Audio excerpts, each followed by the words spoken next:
Full send. You wanna do you want to introduce this one? I can. Okay. What's up? Uh, Hello, everybody. Welcome to episode, we don't know what number this is, of Mind Castle, which is very exciting, where we talk about the mind and how we are trying to grow our minds and learn more things and learn new interesting facts, and we try to share them with you guys.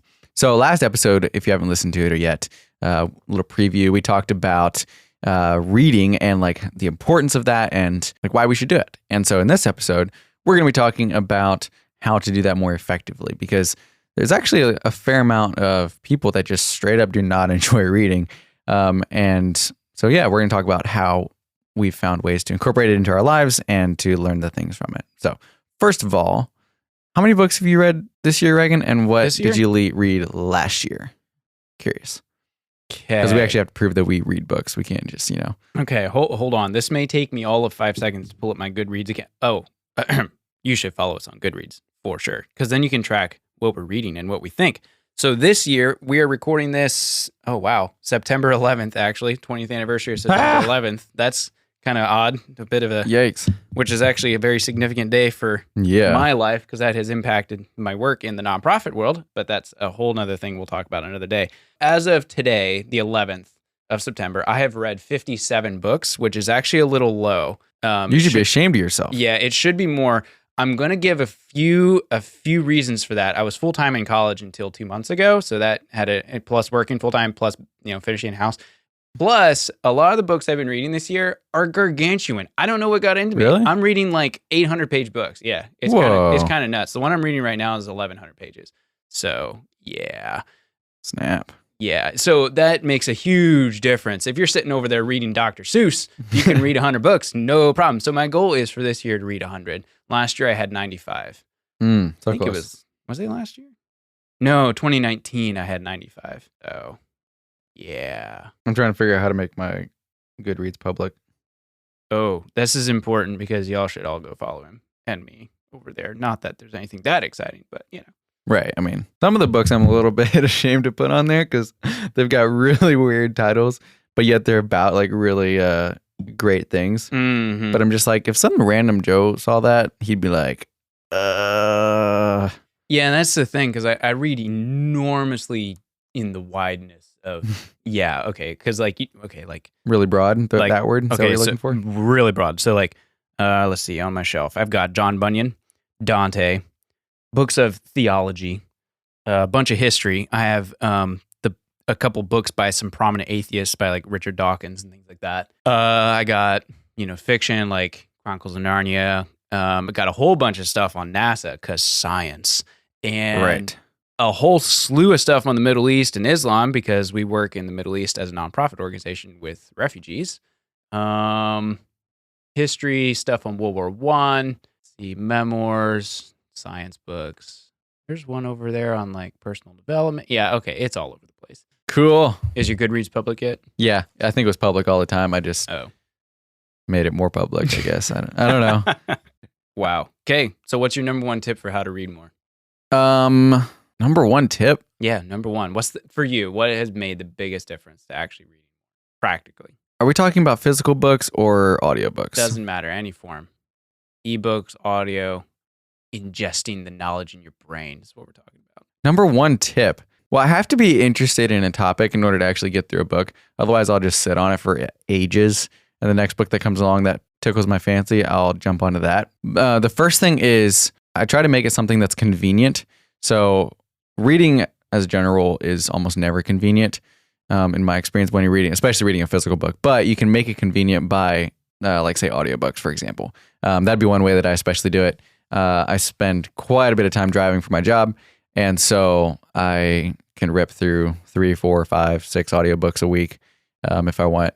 So that's really cool. But as far as reading physical books, the number one tip would be schedule it into your day. Like actually put it in somewhere, block time out for it. Otherwise, it just won't happen.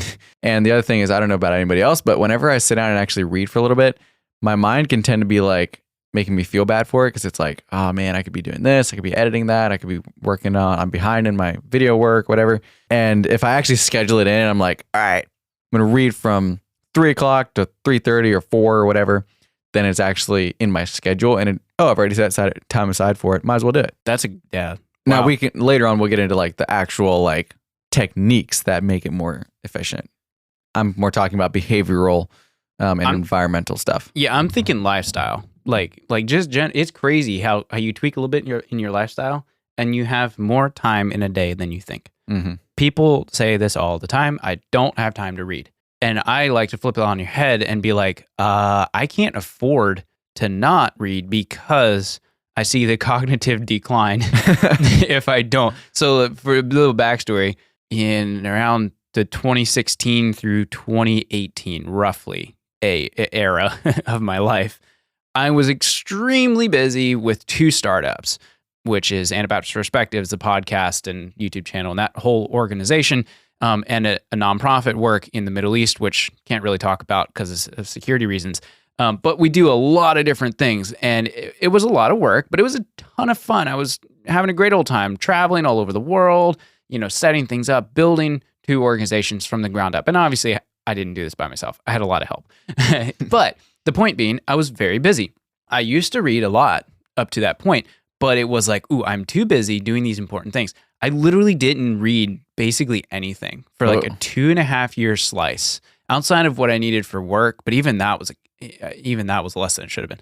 Very minimal. And that had some actually really negative repercussions. I found my brain's ability to analyze articulation, especially in written form, was so much lower than it had been before. My vocabulary was really starting to suffer. I would pick up books that I had read before easily and find myself stumbling and going laboriously slow. And I was like, whoa, this is not good. Like, my brain is going stale. That's actually what it felt like. I was actually going stale because I was so busy pouring my life into stuff, but I wasn't getting any input back in. And you have to stay fresh. If you're doing, especially the kind of work I'm doing, if you're not staying fresh, learning new things that you can pass on to your team and help to, you're going to go stagnant in the things you're building in life. And I all of a sudden woke up one day, I was like, this is mission critical. I have got to keep my brain sharp. I have got to keep fresh ideas coming into my life, constantly learning something new that I can then take that knowledge and apply it back into my life. And this has real ROI, return on investment. Yeah. This isn't just I'm not talking entertainment reading. You should enjoy it, but it shouldn't be, like we mentioned last time, don't be reading, stupid zombie novels or something. Like it needs to be something that's actually helpful for your life. So I woke up, realized that one day, and was like, all right, something's got to change. So I got a good old Goodreads account and set a challenge for myself. I think the first year I set it to like 50 books or something. And I made the challenge.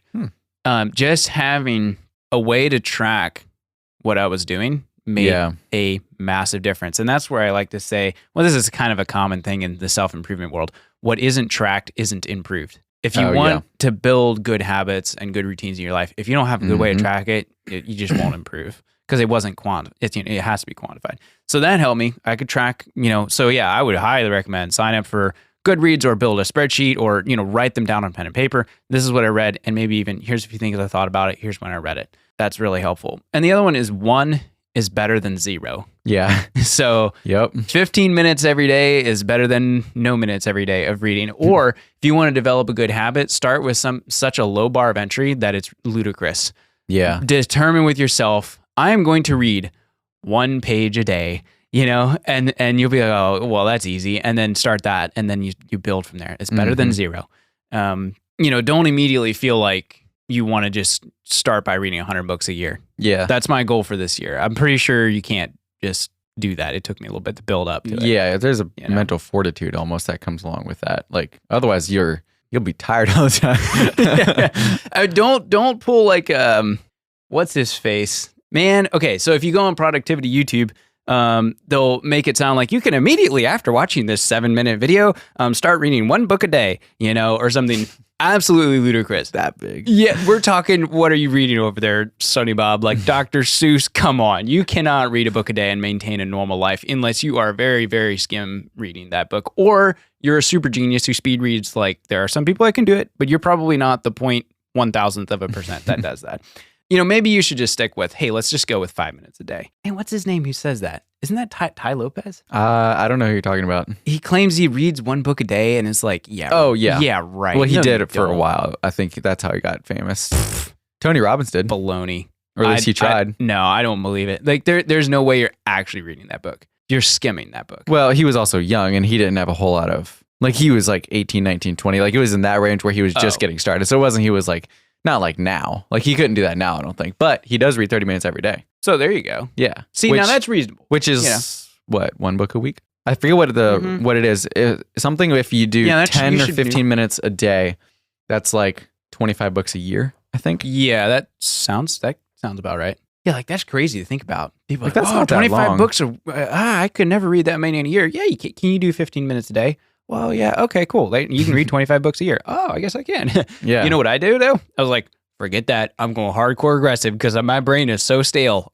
We need radical life transformation here. So, towards the end of 2018, it's like, all right, here's what I'm going to do. Going to get up, keep my phone on silent.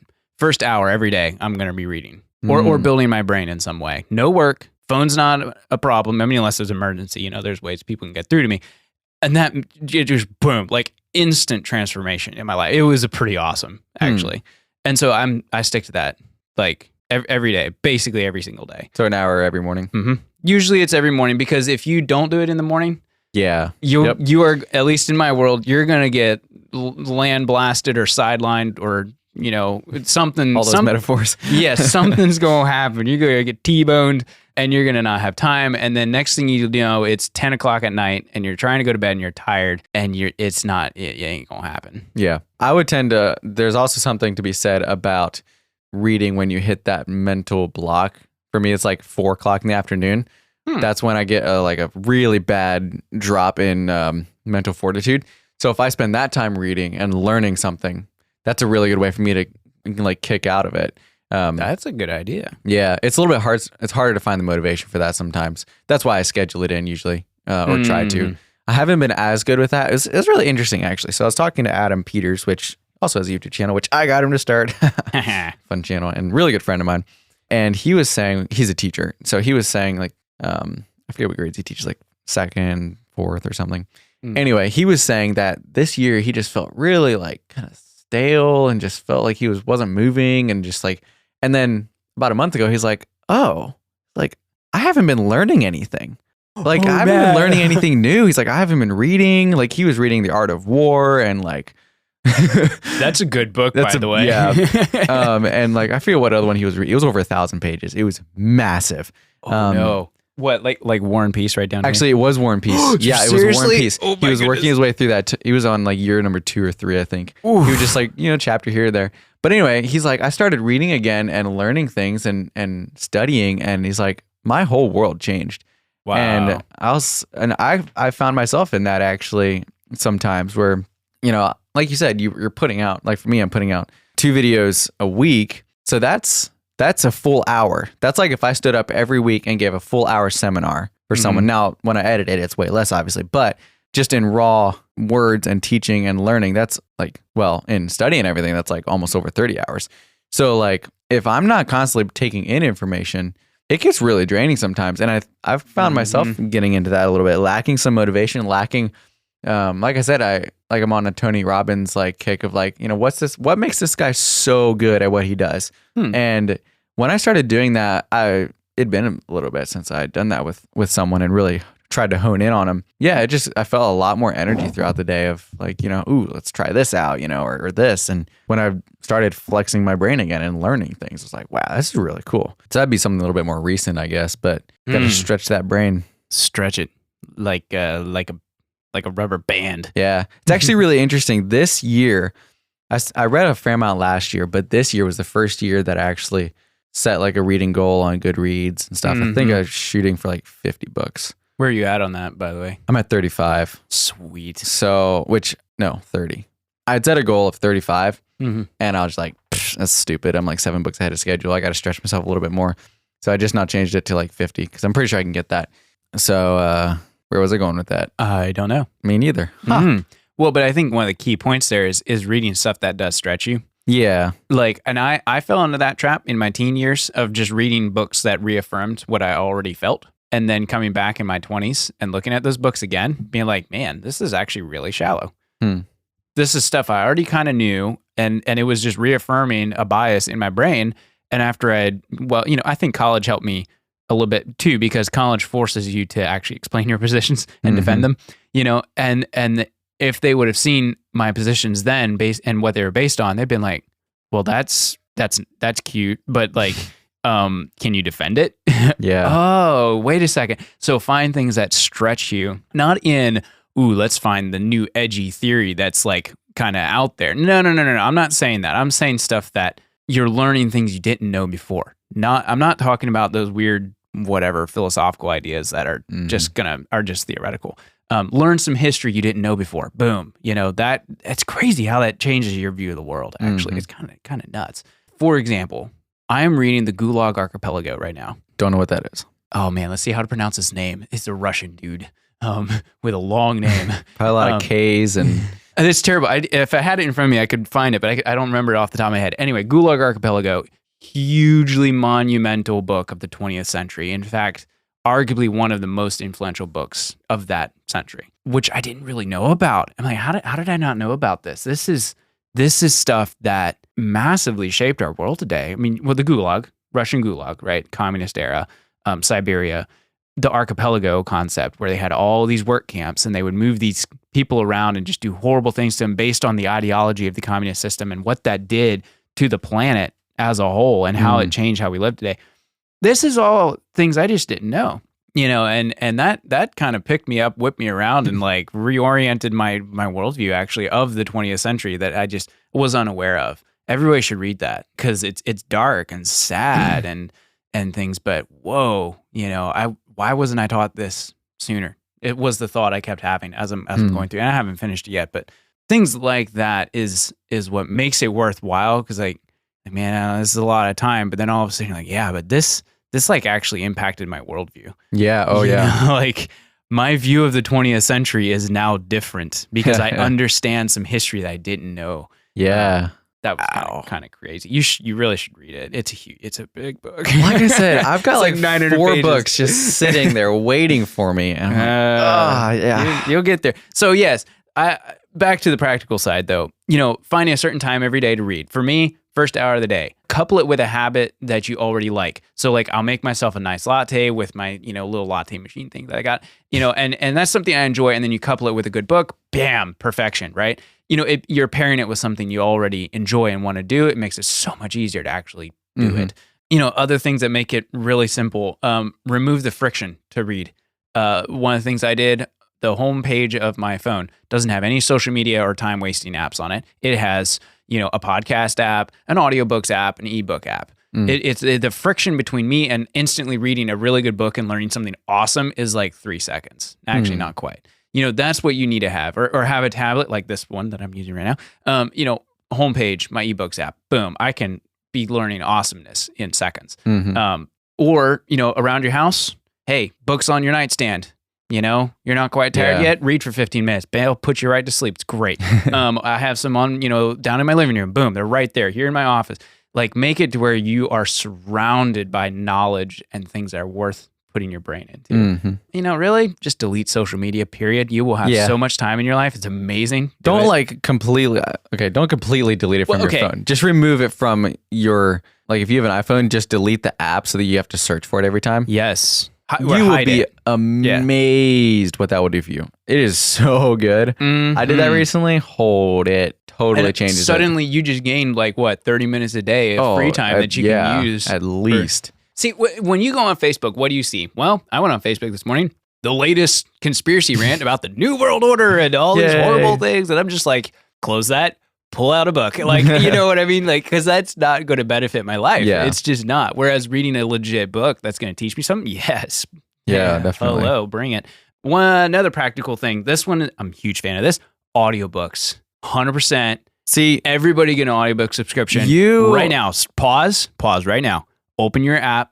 Click the link in the description. Or, pause, click the link in the description. Get an audiobook subscription. It will change your life. Yeah. Period. I mean, if you have a Spotify account, that literally pays for a audiobook thing. Scribed. Yeah, cancel your Spotify because you don't need it. Actually, maybe you do. But you see what I'm saying? Yeah. You can have an audiobook subscription for the same price. Here's why. Don't go to audible.com. You can still use the link for Audible in the description, but not recommended. They're $15 a month for one book. Yeah, that's Total ridiculous. Total ripoff. Plus, if you want more books, they charge you for them. Not cool. Amazon, Jeff Bezos, you already have enough money. Go to Scribd, however you say it, .com. Unlimited. CRIBD.com. And this is not sponsored by any means. There's other options. It's the one.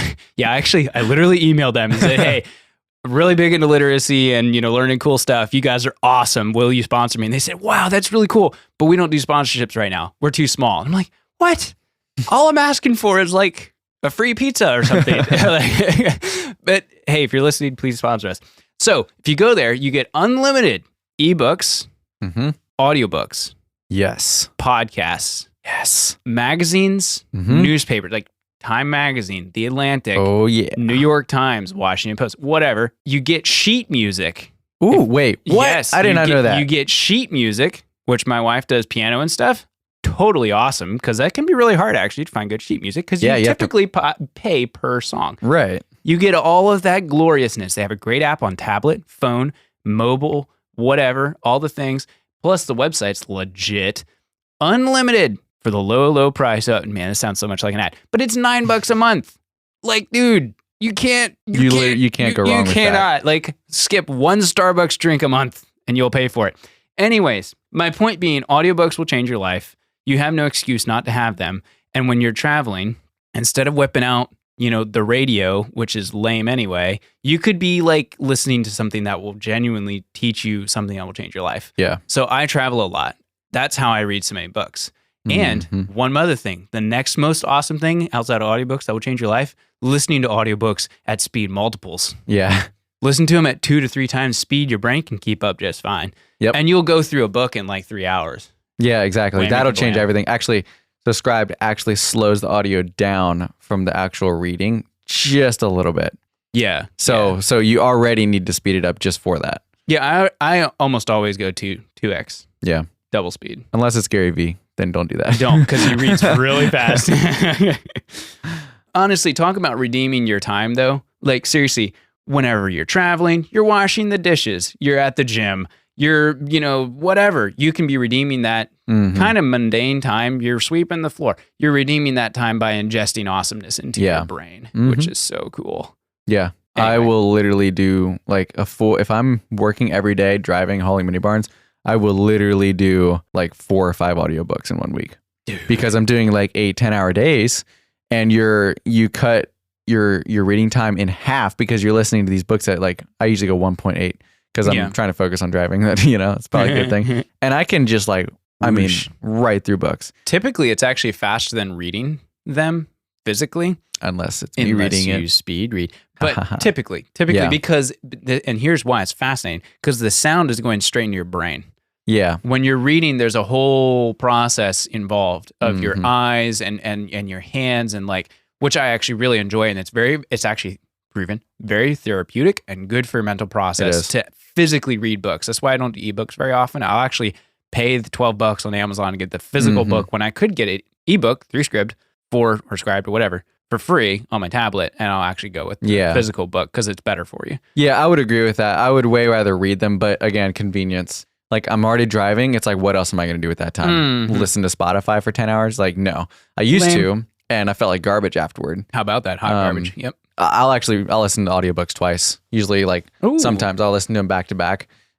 Just because I'm like, that was really good. And I know I missed a lot of stuff. So I'm going to listen to it again. But yeah, definitely do that. And okay, so we're running out of time just a little bit here, but I do want to direct you guys over to my my video that I made on this about why you don't enjoy reading, because there's a lot of like technicalities that make reading cause a lot of friction. Even the way you hold the book or like the way you read, where you're like, if you use your fingers, like pointers, there's just things that like will dramatically remove friction from reading it. Like even understanding, like I go into the depths of like understanding how your eyes move over the page. Like you actually, when you read an entire page, it's called backskipping regressions, where you reread up to 30% of a page, because you read a line, and when you jump back to the next line, you'll accidentally read like 2 words of the wrong line usually. Or as you're reading across the page, sometimes your eyes will jump up instead of jumping sideways, because your eyes don't go perfectly straight or perfectly sideways. And they found that you'll actually reread up to 30% of a page when you're done. Wow. If you don't use and so very simple, use a pointer, get a pen, and you trace along where you want to go, keeps your eye from doing that. Bam, instant 30% increase of your reading time. Whoa. Like that's cool. And that's only one thing.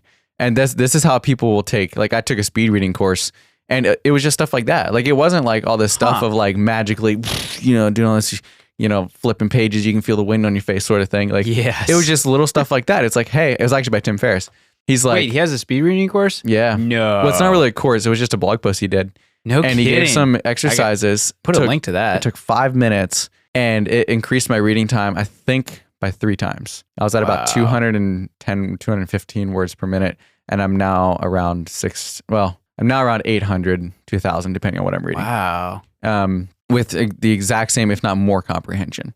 And that's why it's so exhausting, because if you're accidentally rereading some of what you're going through, you finish a page and you don't even know what you read. Because half the time you're like rereading something, like, I don't know, wait, what was that about? And you go back and your eyes hurt because they're jumping all over the page.